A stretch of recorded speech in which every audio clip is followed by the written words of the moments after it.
Welcome to the theFNtruth, where most topics are worth discussing, and I'm the master of none, but I'm a realist.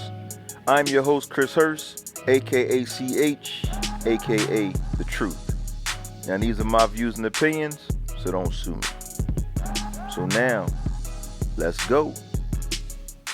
What's good, people? How's everybody today? Good morning, good afternoon, good evening, everybody around the world. How's everybody? This is Chris Hurst for the theFNtruth, and today I want to talk about. I want to go back to When I Reminisce. This is another segment of When I Reminisce, and this goes back not as far as the 70s, but this actually goes back about, I want to say maybe 5 years ago. Could be wrong, but I'm thinking about 4 or 5 years ago. And I want to talk about a 24-mile bike ride. Now, I went for a bike ride with a friend of mine. Her name is Sharon, and if she sees it, she can vouch for this. Anyway, like, she rides bikes, she does 5K runs, she does I think she does half marathons, if I'm not mistaken, but she's really into fitness, which is awesome, and the older I get, I'm trying to be in fitness. So I try to get down with people like that. Anyway, Sharon is like an iron woman, okay? Like, she just blows me away. So we decided to go for a bike ride. Now, I got a mountain bike, y'all. Okay, so anybody that know anything about a mountain bike, you should know probably not go 24 miles on a mountain bike. But hey, that's what I have, so that's what I was using. Sharon, if I'm not mistaken, I think she had like a hybrid or something like that. So I think it was a mix between a racing bike and a mountain bike, something like that. The bike was better than mine. Let me put it like this. So now we went bike riding in Philly. So anybody from Philly could kind of figure out the area where I'm talking about. We started in Valley Green. We started from it was not in Valley Green, like in the middle where the Valley Green Inn is. It was near, I think it was called Northwestern Avenue, near Chestnut Hill College. So we parked our cars. We started from Chestnut Hill College. We rode all the way through Valley Green. We went all the way through Valley Green. We ended up on the side of Lincoln Drive. So now, it's hills, gravel, it's everything. So now, we're still riding. Sharon is, she just going, go. Now, I'm like, all right, let's just keep going. So now we go through Lincoln Drive. We go around Lincoln Drive, and then we end up on Kelly Drive. So now, we end up on Kelly Drive. And we went over the Falls Bridge. So if people know Philly, they understand which route I'm going. We went over the Falls Bridge. And then we went over the Falls Bridge. We hung a left and we went down Martin Luther King Drive, aka West River Drive. Now, we rolling, y'all. Now keep in mind, my car's always back at Chestnut Hill College. So we still rolling. Still rolling. Finally, we get to the art museum. We get to the art museum steps. We take a rest. Now, that's about 12 miles, y'all. 12 miles. So, we take a little rest. Now, I don't have water on my bike or anything like that, okay? Stupid me. I don't have water on my bike. I don't have one of the containers or anything like that. So, now I just rode like 12 miles. It was a sunny day.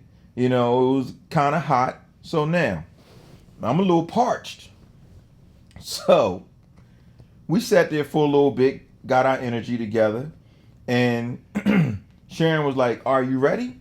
Because she had a date at like, I don't know, let's say 2 p.m. or whatever it was. So she said, "Are you ready to go back?" I said, "All right, just give me a few minutes." She said, "Okay, yeah, because I got a date around like 2." I said, "All right, cool." So got myself together. All right, let's go. So now we're going back.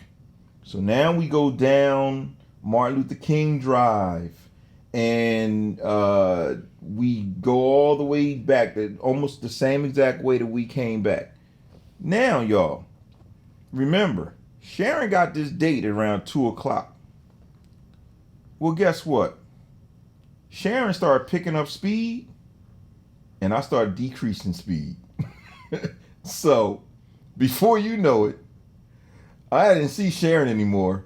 So now I'm without water, I'm without my buddy, and I'm struggling.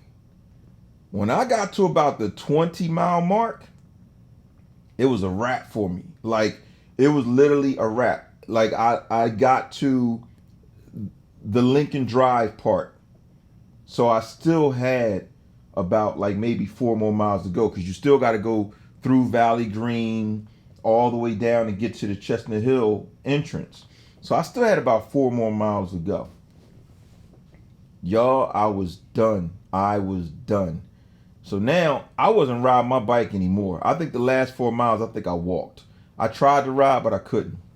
So now I'm walking my bike through Valley Green, and people are just jogging past me, riding their bikes past me, and I was hoping that somebody said to me, "Are you okay?"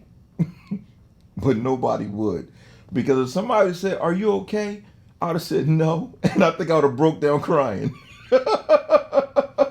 Because I literally was dehydrated. I had no more fluids in my body, y'all. None. And I'm like, will somebody please ask me, am I okay? Because now I'm just walking side by side with my bike. I'm just trying to get back to my car. And I said, dang, I still got like 3 miles to go. I still got 2 miles to go. I'm cramping. I'm feeling bad. I feel like I want to just go to the hospital at this point. So finally, I get to my car, put my bike in the car. So now, I had a bottle of water in my car, full bottle of water. And when I picked it up, this bottle of water was so hot.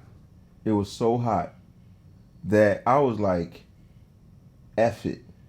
I drank that water like it was cold Kool-Aid. I tore that water up, y'all. I mean, I took it to the head and didn't stop. I literally drank hot water. That's how dehydrated I was. So now, after I drank that hot water, so as I get in my car, as soon as I basically come around the corner, I'm about a mile away from Chestnut Hill Hospital.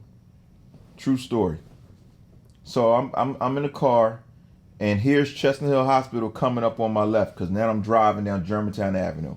Chestnut Hill Hospital's on my left, and I'm telling you, for like 20 seconds, I'm driving my car like this. Should I check myself into the hospital?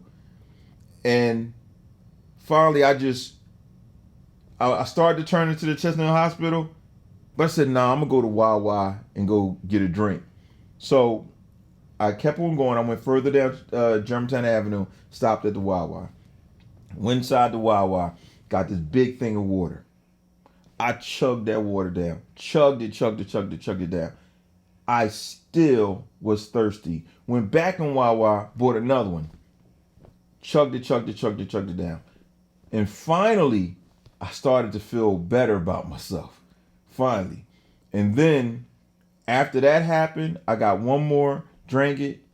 And my mother lives probably about like 10, 15 minutes away from that Wawa. I went to my mom's house, went in her couch. It was out like a light. I was out. I don't know how long I stayed there and slept, but I was out like a light. I ain't hear from Sharon until about like the next day or 2 days later. And and she called me up and we talked and stuff. I said, you know something? I could have been dead and you worried about your freaking date. She's like, oh, I thought you were okay. How you thought I was okay when you way ahead of me and you don't even see what the heck what I'm doing? So I just say that to say, y'all, when you go to work out with people that are kind of on your level, because people who are not on your level, they're going to push you to do more than what you could possibly do. And don't get me wrong, it's good to a degree, but it's like you on the bench lifting and you know darn well you shouldn't be lifting more than what you can lift. And somebody say, all right, I'm about to go help this other person. And you stuck there and you trying to get this thing off your body. No, you make sure your spotter is always there to spot you. That's all I'm saying. And as for you, Sharon, it's all good. Lesson learned. I'll never go 24 miles with you again ever in life. And that's all I got to say about this, y'all. This is Chris Hurst for the effing truth. Peace, and I'm out.